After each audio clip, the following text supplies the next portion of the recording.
I'm going to teach how to make hair bows for dogs out of tulle.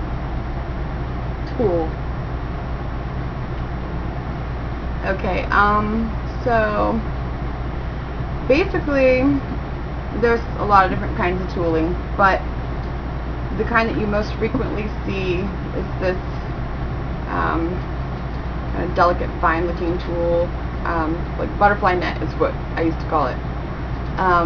And you're gonna have 3 different kinds when you go into your fabric store.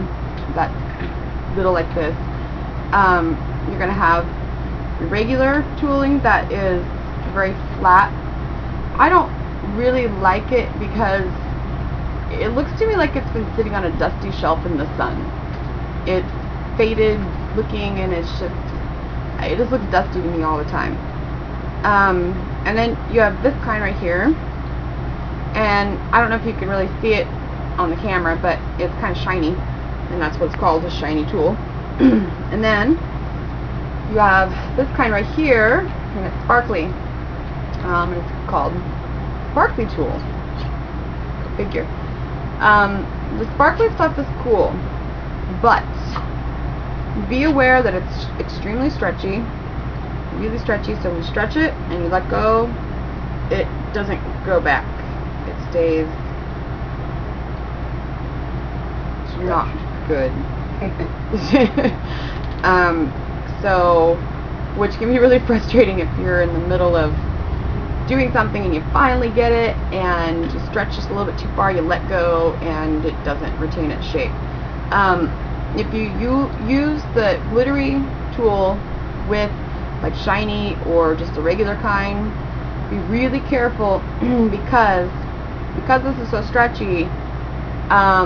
If you put it on top of a like the shiny tool that's not so stretchy, I mean it's stretchy but it's not like that stretchy, it will basically cause this tooling to get all scrunched up. So just be careful, that's all I'm saying. Don't stretch too much when you're working with it. Okay, so I'm going to use green and purple. This is a great way to use up scraps, by the way. If you are making something already with tulle, you've got a bunch of little scraps left over, like this, you know, I mean there's not a lot really. I mean I can even use something that is like that big. So if you don't know what to do with it all, save it, and you can make these for your dog. I mean you could always make these too for like I've made them for my daughter's dolls and for horses that have, you know, the hair that you can mess with and stuff. So really you can kind of do whatever. I'm a dog groomer, so when I do use bows in dog's hair for like top knots or by the ears, I usually use this unless somebody specifically asks for something else. Dog bows that you buy in the store and stuff are really expensive, and usually they kind of fall apart pretty quick, so kind of sucks. Spend all that money, and tulle is really cheap stuff. I mean really for like $1 or $2 a yard you can make like hair bows for the next 10 years practically. So if you learn to make them, save you some money. Also, this is important for you guys that take your dog to a groomer and you want the bow and the top of the hair by the ears. Learn to make these, and I'm gonna also make a video how to put them in your dog's hair. Learn to do it, because when you bring your dog back after 6 to 8 weeks and it has a huge mat in the top of its head with the bow that I've already left in there still there, that kind of sucks. It's hard to get out. Your dog doesn't like it. I don't like it. You wouldn't like it. So learn to do it, and then you can kind of switch it up and you can make them match your nails and all kinds of fun stuff. Anyways, so I'm going to start with my shiny piece of tulle. And oh, also, if you're not very flexible in the fingers, you may want to ask for some help from somebody. This is I mean it's a fun project and whatnot, but if you Like I said, if you can't stretch your fingers really far or hold things with your fingers, it can be kind of difficult, I guess. If I make a whole bunch of them, my fingers are pretty stiff by the time I'm done. So just don't get frustrated, basically, is what I'm trying to say the first time you try this and you drop it 500 times. Okay, so this piece right here, I'm going to take it, I'm just going to fold it over on itself a few times so that it doesn't have any rough edges. Okay, so it looks like that. Now I'm going to take these fingers right here, and I'm going to wrap it like this, all the way around. So now I have an X in the back, and I'm going to hold it between my ring finger and my middle finger, and this one I'm going to hold between my index finger and my thumb. Okay, now I'm going to take my second piece, and once again, this is the sparkly tool, really stretchy, be very careful, don't stretch it. And I'm going to fold it over on itself, just the same. Now, if you want your color to really stand out, definitely fold it over on itself several times. The more times you can roll it and fold it on itself, the more the color is definitely going to stand out. If you don't want it to be quite as noticeable or quite as deep of a color, like, I mean, that's pretty green, you know, but that's okay, then fold it over on itself less. So I'm going to take that, I'm going to do just the same thing I just did with the purple. Make an X in the back like this. Now, when I use this sparkling tool, this is what I do. I take it from the front, and I just kind of loosen it up a little. I pull just a little slack out, because it is really frustrating when you finally get it and then you let loose and the whole thing squishes up on itself. Alright, so I've got my, and you can also take your fingers and kind of do this, and then it, you know, creates a little slack. Okay, so I've got my X in the back. Now, when I first started doing this, because it was a little hard to hold on to the whole thing, I would take a straight pin with the head on it like this, and I would use it to hold everything in place. Really, sometimes I almost think that's harder, but at the time I could set it down at least. So next thing you're going to do is hold on to this for a second, or take the straight pin, like I said. Get yourself, these are grooming bands. I know you can get these type of things at places where they sell like horse tack for doing your horse's hair, braids in your horse's hair and stuff, knots, that kind of thing.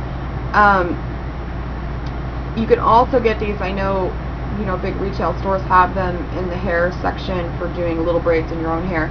Those ones are not quite as good because they don't stretch as well as these ones do. These ones are pretty durable. They stretch really far. They can withstand heat, all that kind of stuff. So just, you know, FYI. Okay, so you have it like this. You're going to take fingers and you're going to pinch that X, squeeze the X together, pull your fingers out, so it should look like this now. Okay? Now, just take the top right here and poke it right in the middle and grab it as well with your fingers. So it's going to look like this. You're going to take your band and you're going to stretch it over your thumb and twist it like this. So it's figure 8. You're going to take the middle of the figure 8 and just push it right in the center. Flip it around like this.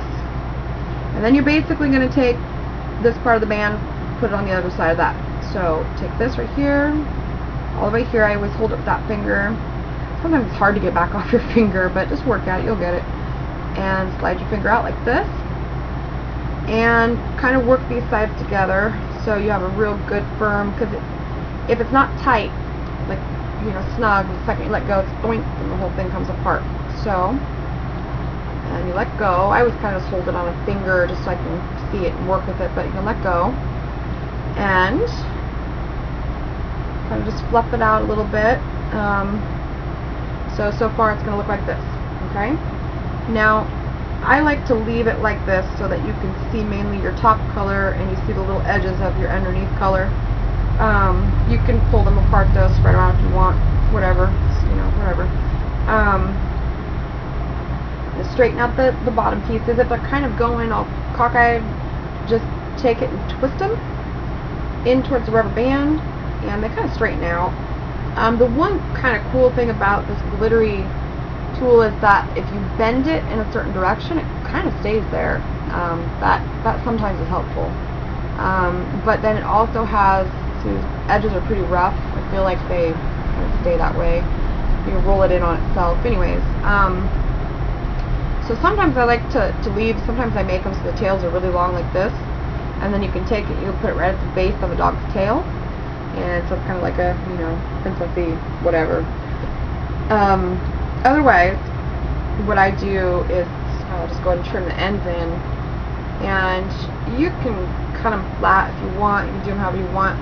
I like to, I'm going to hold it towards me so I can see, but I like to go like this, so I cut downwards and upwards like this, and kind of straighten them out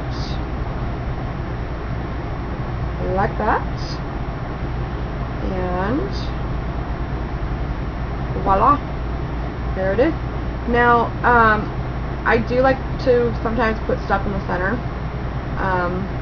and by all means you do not have to use two pieces. You can, if you don't want it so bulky, you can just use one color. It's up to you. I haven't seen any yet, but I gotta think that somewhere it exists. Tool that is like, maybe not like bright primary rainbow colors, but rainbow shades, like maybe, you know, variegated colors of purple or blue. That'd be kind of cool, because then it would, you know, it would be cool. Okay, so you can use little teeny buttons if you want for the middle. Gosh, I've got all kinds of crazy stuff. Use whatever you want. I mean, you know, there's no right or wrong for sure. I use these little teeny rhinestones. I use them for a lot though. I even glue them on my dogs. No, actually that sounds kind of mean, but you use non-toxic tacky glue and put a little one on the edge of their ear, and they look like they're wearing earrings. It's kind of cute. Anyways, so you can use tacky glue to do this. If you're using a rubber band that you got from like you know, a retail store that are not quite this stretchy, I mean, these suckers are, these are stretchy for how little they are, and they take a lot of abuse, and they don't really break. I mean, it takes, in fact, I've never broke one of these. Now that I'm thinking about it, I don't put a ton of bows in dogs' hair. Mostly the dogs I do are bigger type of dogs that would look kind of silly, but I have put a lot of these in dogs over the time I've been grooming, and I've never broke one of these, ever. I've pulled them off of bows by accident and stuff like that, but I've never ever broke one of these. That's kind of cool. But the ones from the store, I have bought those before. They're kind of, I guess mine were clear, the ones I had, and I felt like they barely stretched, and when you stretched them, they didn't bounce right back. If you get hot glue on those, they will snap immediately. So if you are using those, definitely use like tacky glue or something if you're going to use glue on this at all. So see, I put the rhinestone in the middle. This is cool if you want to kind of hide the rubber band.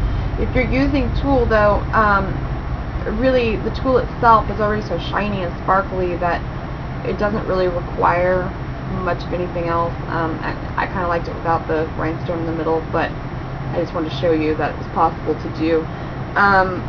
So I'm going to just do one more time real fast. That way you can see again. See if I can find a different color here. Of course not. So, okay, here's some pink. Here's some pink. We'll do pink and purple. Oh wait, no. I have this right here. This is kind of cool. We'll do some purple and blue. That'll make a pretty one. This one though, I'm going to put the stretchy, sparkly stuff on the inside this time. So,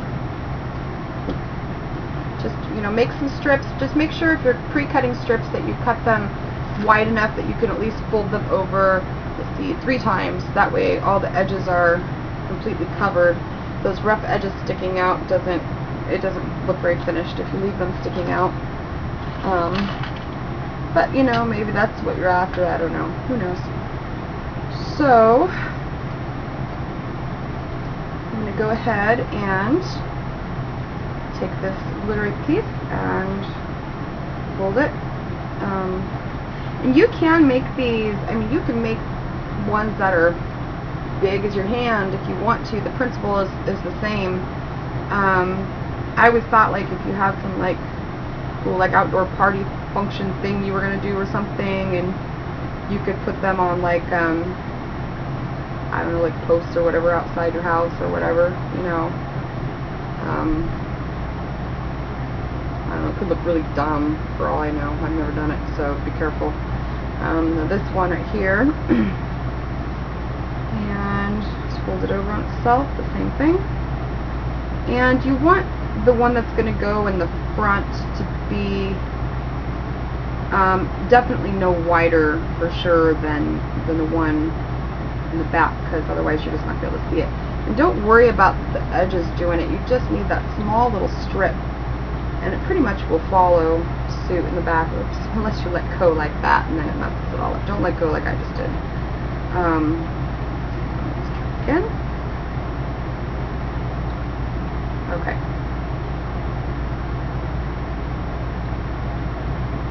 You know, and the first time that I did it, I had a hard time holding on to it.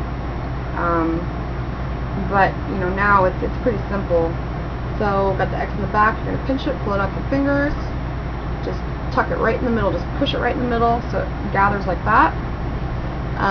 Sometimes I use my teeth to get these. Don't do that. It's not a good idea. So you got your figure 8 like this. I'm just going to push it right into the middle and push everything forward like that. And then let's take this one. Doesn't matter which one, you can start with either side when you do this rubber band part. You just have to go over itself so it makes that loop knot thing. And straighten it out, give it a snug tug there, and then we're good.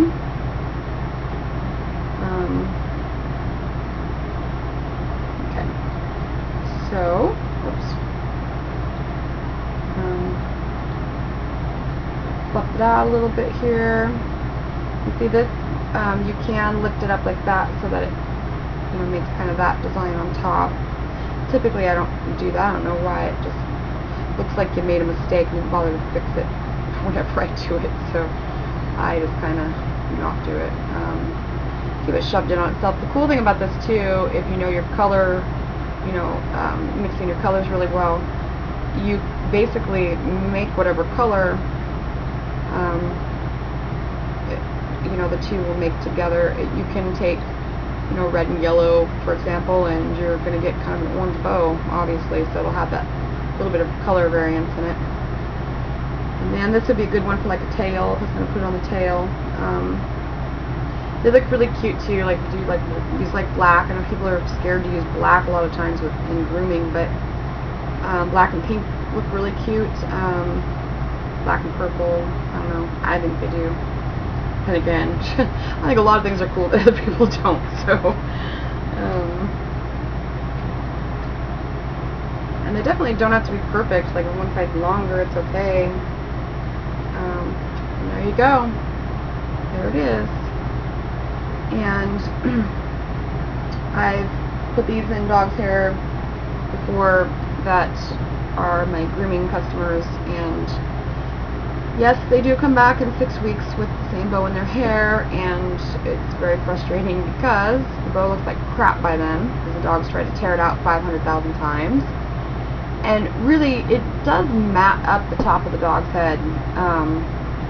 I always try to tell people that's why I want people to learn how to make bows and put them in their dog's hair, because you can take it out and you can still put a bow right back in. I know you want your little dog to look all super cute and frou-frou like, but it's not, you know, it's uncomfortable. Like, put a bow in your hair and wear it for 6 to 8 weeks, and don't brush it and don't itch it and don't wash it or anything. Kind of would suck. So think about that with your little dog. Learn to make these. Watch my video of how to put them in the right way, and you can color coordinate yourself and be the cutest little dog owner around town. How about that? Alright, that's that.